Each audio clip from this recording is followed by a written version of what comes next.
Hello, my name is Chang Liu.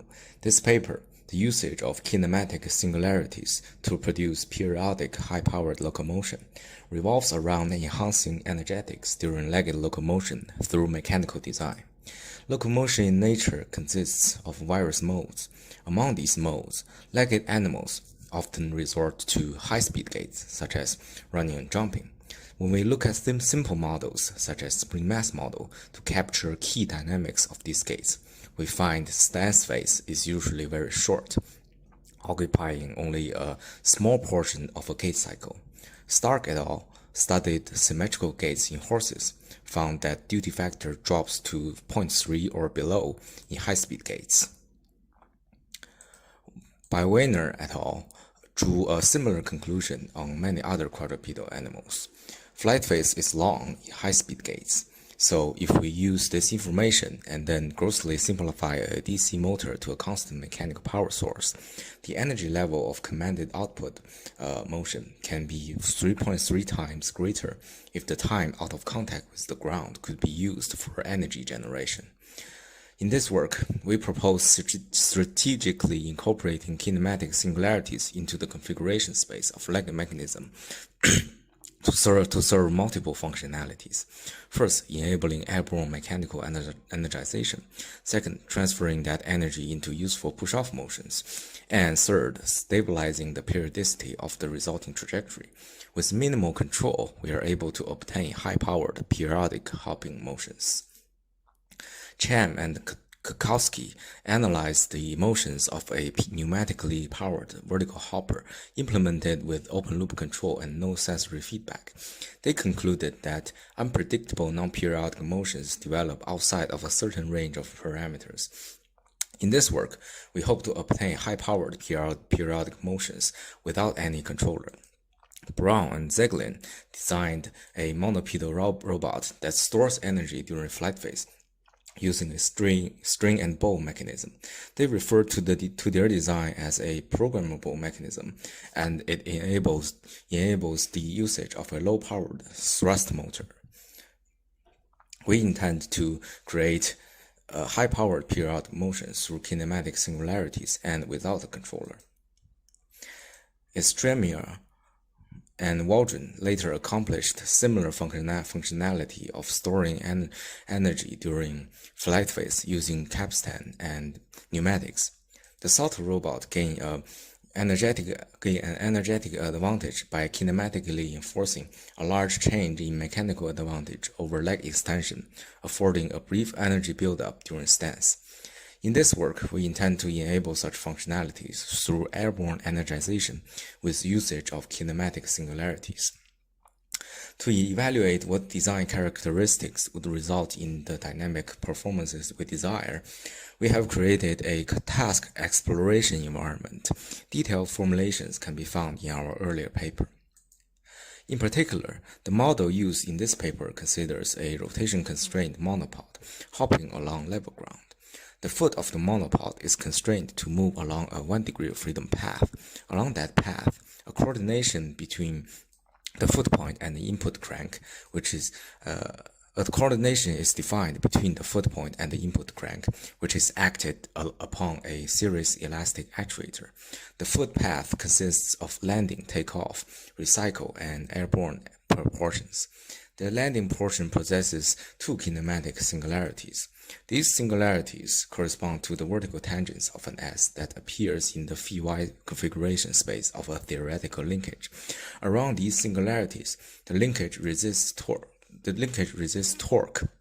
from the series elastic actuator, allowing the series elastic actuator to charge a spring. Charging would take place while the robot is still airborne.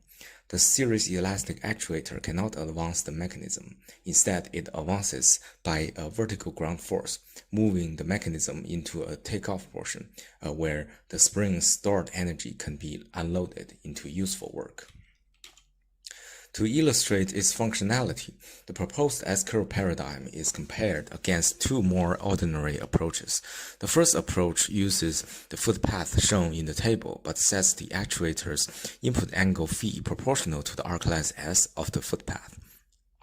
This means that force transmission properties are constant across the entirety of arc length and the singularities are eliminated.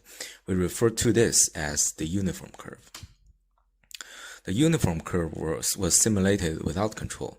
The uncontrolled uniform curve developed a surprisingly periodic motion. However, without control, the robot impacted the ground with its foot configured in the takeoff portion instead of the desired landing portion. In this configuration, impacts aim nearly perpendicular to the mechanism constraints, leaving a very small components to be absorbed by the spring for energy return. As a result, at each impact, total system energy was nearly wiped out. This leads to ensuing long stance phases where the spring would charge, the robot would take another leap, then impact the ground in the wrong configuration again, and continue this cycle. For the second case, we applied control to the uniform curve, which is position control. It worked as expected to solve the problem above. The controller readied the foot at the beginning of the landing portion right before impact, then increased the motor power at the detection of ground contact. The resulting hops were 0.2 meters long and 0.1 meters high, and the motion was periodic. The SCurve outperformed both uniform cases without using a controller. It produced a periodic motion with hops that were 3 times longer and 1.8 times higher. Just like a controlled uniform curve, the SCurve readied the foot at the beginning of the landing while in flight. Unlike the controlled uniform curve, spring potential was accumulated while at the ready position, resulting in a higher powered jumps enacted by the mechanical reflex, aka the SCurve. As an additional performance metric, we measured the horizontal distance traveled around after 2 seconds. The controlled uniform curve locomoted the robot forward about 0.81 meter. The SCurve allowed for 2.8 times more horizontal travel. Additionally, we observe SCurve hops to increase in size from cycle to cycle. They tend towards a limit where the impact losses equate to per cycle energization. The success of our proposed mechanics is dependent on the SCurve's shape. A faulty shape can yield undesired motions, such as when the SCurve is too skinny, foot is unable to settle at a singularity, and when the SCurve is too curvy, ground impact is not enough to unlock the foot. Here, we survey variations in shape parameters to identify useful ranges of SCurves. In particular, the landing, takeoff, recycle portions of the curves are connected by smooth arcs. The landing and takeoff sections are specified as line segments with lengths LL and LT angled at alpha L and alpha T respectively. We set takeoff angle and takeoff length to be the same, selected several landing angles and their length, and for each angle and length, we conducted a detailed grid survey with respect to the singularity distance delta S, which defines how far the two singularities are from each other in the landing portion, and the crank rewind delta phi, which shapes the curviness of the SCurve. We highlight some results at a given landing length and several landing angles in the following slides. Successful regions are marked in blue, while failures are in gray. Successful regions have lower and upper bounds, which are in green and red respectively. Here we have successful runs of 90-degree landing angles. The foot will remain at lock position until it hits the ground. The spring releases energy for takeoff, and the foot recycles back to lock position in the air. This motion continues in a periodic manner. Here is a sample result of 67.5-degree landing angle.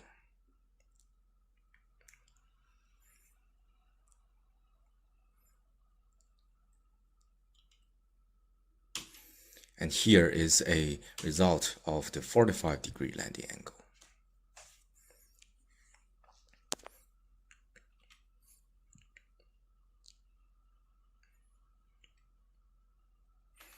And here is a sample success of 22.5-degree landing angle.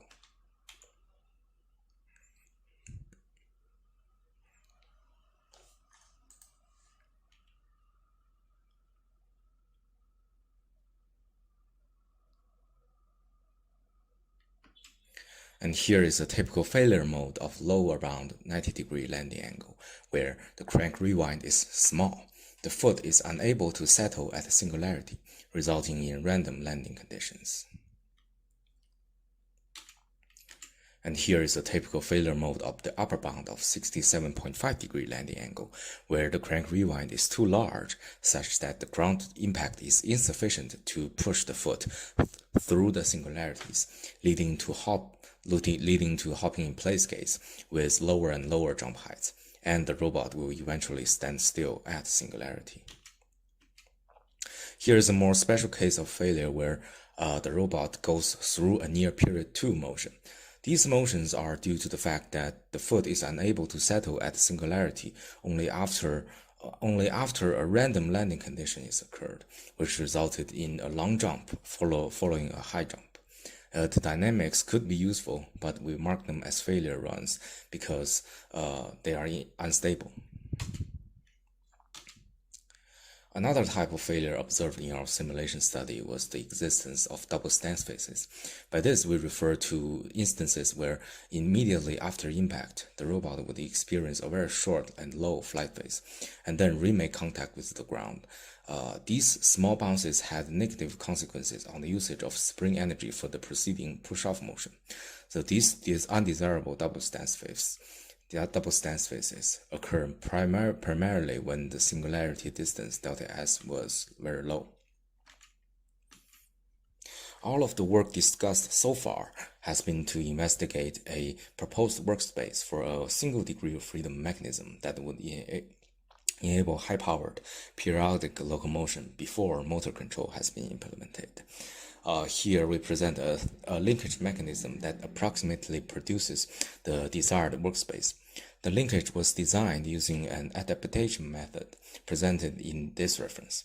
Although the footpath, especially the recycle section, looks quite different, it possesses the core characteristics of a landing portion with two singularities, a takeoff section and an S in the phi-y slice.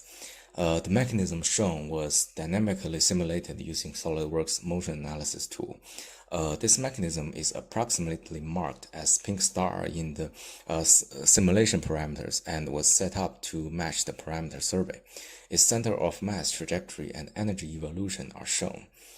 The results have lower hop heights than the idealized trajectories of the parameter survey, but are consistent with the desired SCurve mechanics described in this paper. We thank you for watching the video.